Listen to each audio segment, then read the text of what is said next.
Boa noite, a paz do Senhor, tudo bem? Mais um encontro de mulheres, espero que todas estejam na graça de Deus, amém? E vamos orar. Senhor, meu Deus e meu Pai, Pai querido, Pai amado, estamos diante da Tua presença, Senhor. Pai, primeiramente te agradecendo por mais um dia, Senhor, por mais uma semana abençoada, Pai, por mais uma infinita misericórdia, Senhor, do Senhor. Ó Pai querido, Pai amado, venha nos abençoar, nos instruir nesta noite, Senhor, que não seja eu, mas seja o Senhor falando aquilo que o Senhor quer para as suas amadas filhas nesta tarde, nesta noite, Senhor.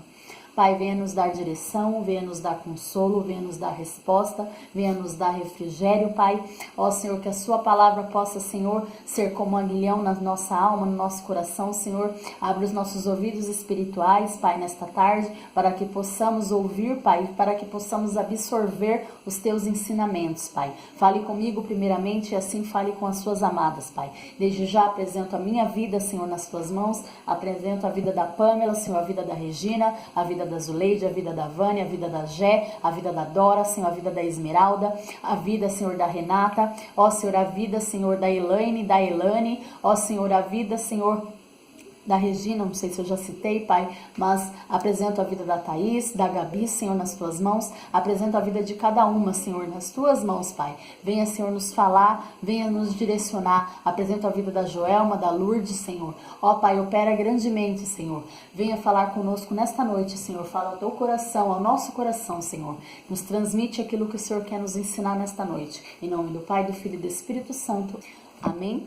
Vamos lá? A palavra de hoje é em Mateus 6, versículo 33. Buscai, pois, em primeiro lugar o seu reino e a sua justiça, e todas essas coisas vos serão acrescentadas. Amém? Hoje eu quero trazer um pouquinho para vocês o que temos que colocar em primeiro plano nas nossas vidas, né? E o primeiro plano na nossa vida tem que ser Deus, né? Deus é o nosso primeiro plano acima de todas as coisas. Tem muitas pessoas que fazem uma escala de valores aí muito fora de ordem, né?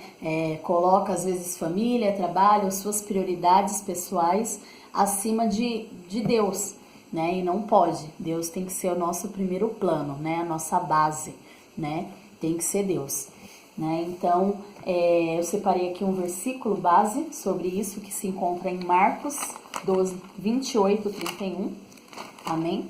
Marcos é logo após Mateus, tá? Marcos 12, 28, 31. Então, vamos lá. No 28, 31 fala... o grande mandamento, tá? Chegando um dos escribas, tendo ouvido a discussão entre eles, vendo como Jesus lhe ouvira respondido, bem perguntou-lhe, qual é o princípio de todos os mandamentos? E respondeu Jesus, o principal ouve, ó Israel, o Senhor nosso Deus, é o único Senhor. Então amarás, pois, o Senhor teu Deus de todo o teu coração e de toda a tua alma, e de todo entendimento e de toda a tua força. Então esse foi o primeiro mandamento. Amar a Deus sobre todas as coisas, né? Então, ele tem que ser o nosso primeiro plano. Antes de tudo. Denise, e qual é o nosso segundo plano? Né? Qual é o nosso segundo lugar? Vamos dizer, primeiro lugar Deus. Qual é o segundo lugar na nossa vida? A família. A família tem que ser o nosso segundo lugar, né? Tem muitas pessoas que falam que o nosso primeiro ministério é a família, né? O ministério que a gente fala é aquilo que a gente tem buscado, né? Então, nosso Deus tem que estar em primeiro lugar na nossa vida, em segundo lugar a família, né? Porque aqui também em 1 Timóteo 5:8 fala sobre isso, né? Vamos lá. 1 Timóteo 5:8.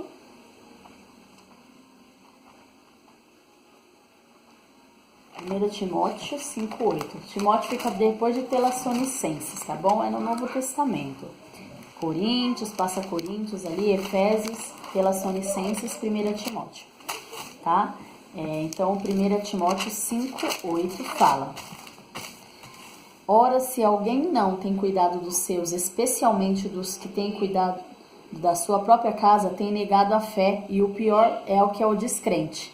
Então, ou seja, Deus tem que ser o primeiro plano, segundo a família, né? Então, a família ela tem que estar baseada em cuidados, né? Então nós temos que primeiro pregar dentro de casa.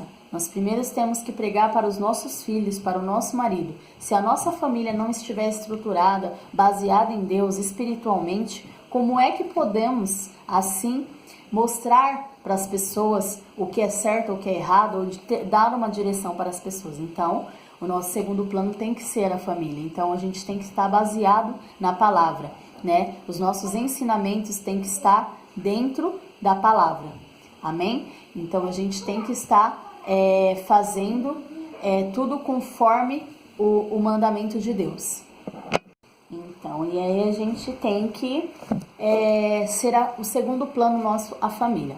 A família, ela tem que estar estruturada, baseada em Deus, né? Por isso que muitas vezes nós vemos algo acontecer, a gente fala assim, nossa, a família sem estrutura. Sim, sem estrutura espiritual, né? Nós temos que ter esse entendimento dentro dos nossos lares, né? Tem que ter essa estrutura, essa base espiritual dentro dos nossos lares. Então,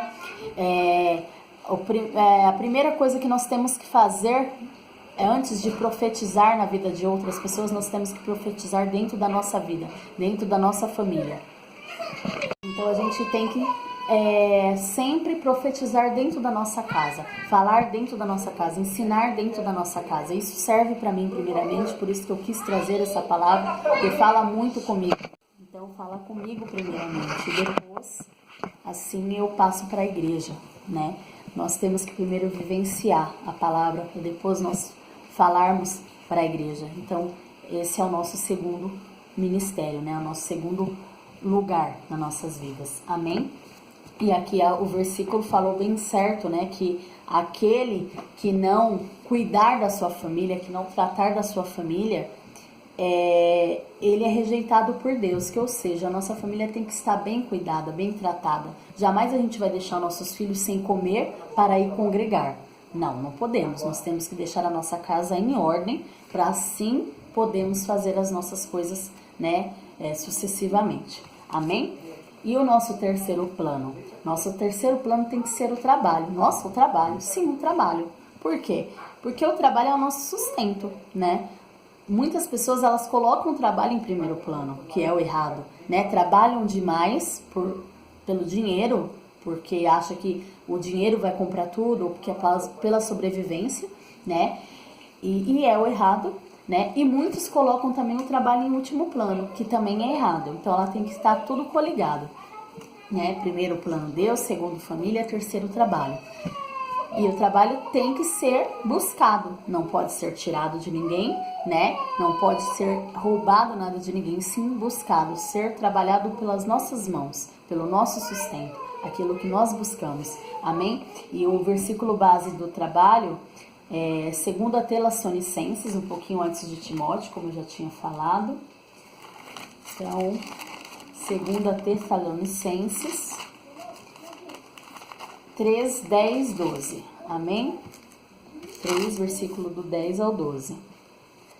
E fala assim: porque quando ainda convosco vos ordenamos isso, se alguém não quer trabalhar, também não coma, pois de fato estamos informando que entre vós há pessoas que andam desordenadamente, não trabalhando, antes se intrometem na vida alheia.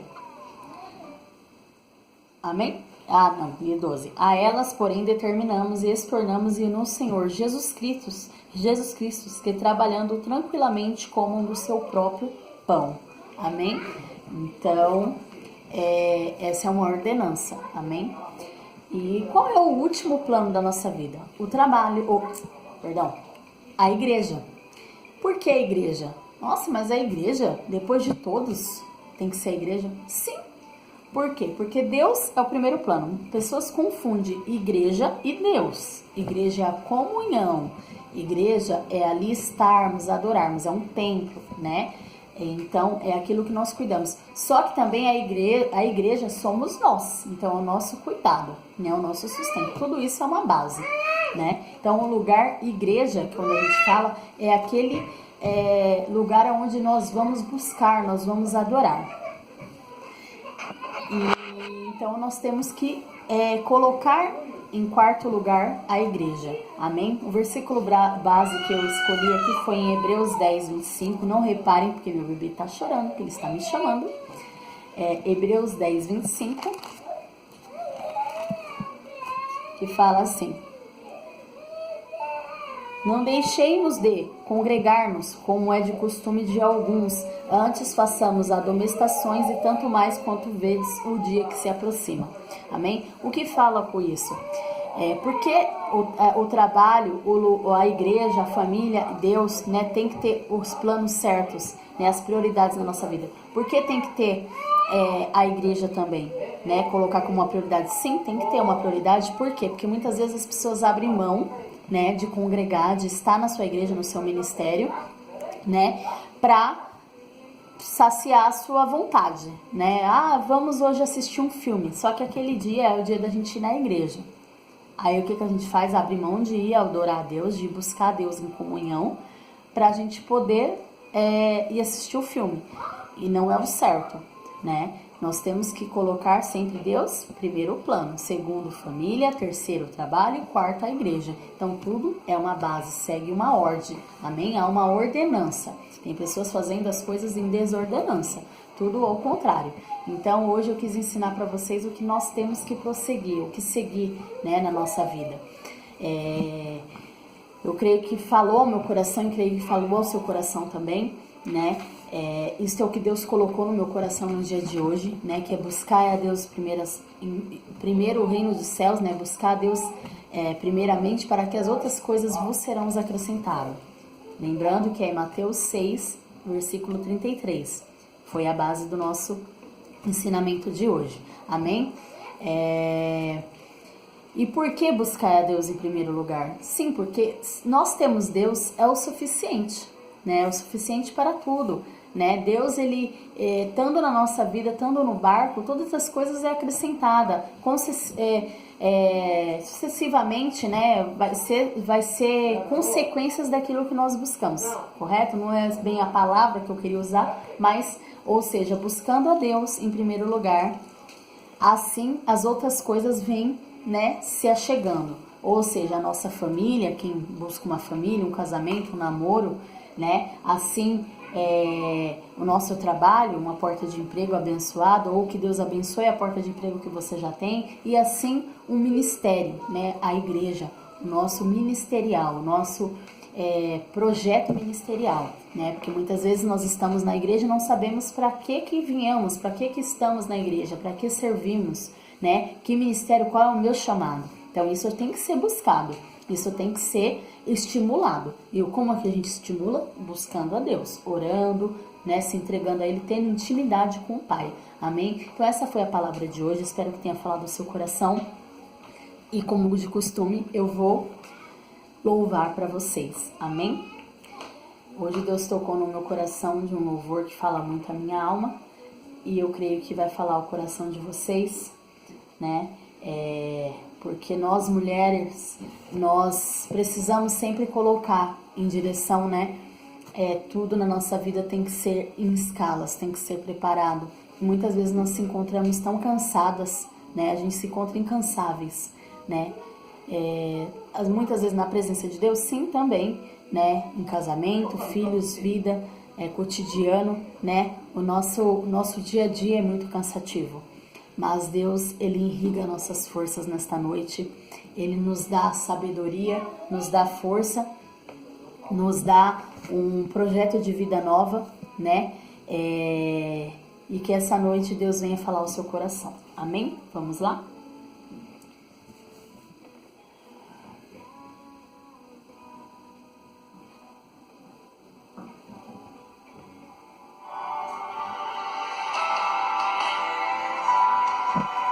Aleluia. Fala o coração de cada um nesta noite, Senhor. Aleluia. É normal você cansar e pedir a Deus ajuda. É normal você cansar com o tamanho da sua luta.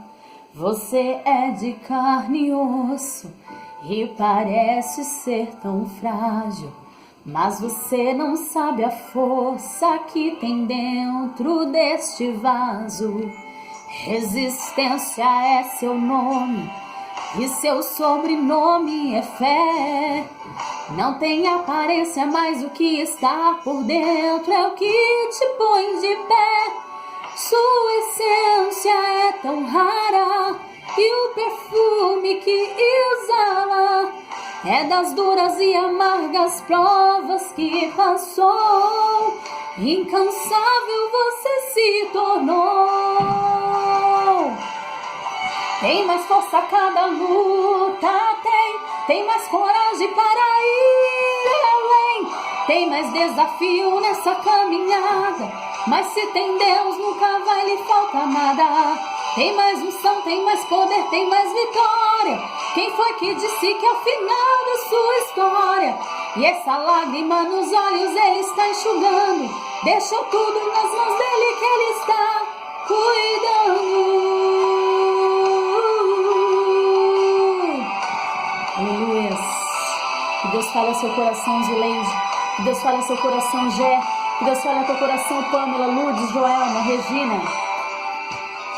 Resistência é seu nome e seu sobrenome é fé. Não tem aparência, mas o que está por dentro é o que te põe de pé. Sua essência é tão rara e o perfume que exala é das duras provas e amargas que passou. Incansável você se tornou. Olha, Elaine, olha, Elane. Olha o que Deus está falando com você nesta noite. Olha, Vânia. Tem mais força a cada luta. Tem mais coragem para ir além. Tem mais força nessa caminhada. Mas se tem Deus, nunca vai lhe faltar nada. Tem mais unção, tem mais poder, tem mais vitória. Tem quem te disse que é final da sua história. Aleluias. Quem foi que disse que é o final da sua história? Quem foi que disse que é o final do seu trajeto? Tudo aquilo que Deus tem preparado para ti nesta noite, Esmeralda, nesta noite, Pâmela, nesta noite, Joelma, nesta noite, Lourdes, nesta noite, Regina, Elaine, Elane, Zuleide, Gé, Vânia. Não importa. Aquilo que o homem tem falado para ti, que não é seu. Levante, sacode a poeira. Pegue as suas forças, pegue as suas guerras, pegue as suas armas e lute, continue adorando a Deus, continue louvando. Você pode estar incansável, mas Deus, Ele ainda está no barco, Ele ainda te dá forças para sobreviver, Ele ainda te renova, Ele te revigora as suas forças, Ele te fortalece. Amém? Fique com Deus.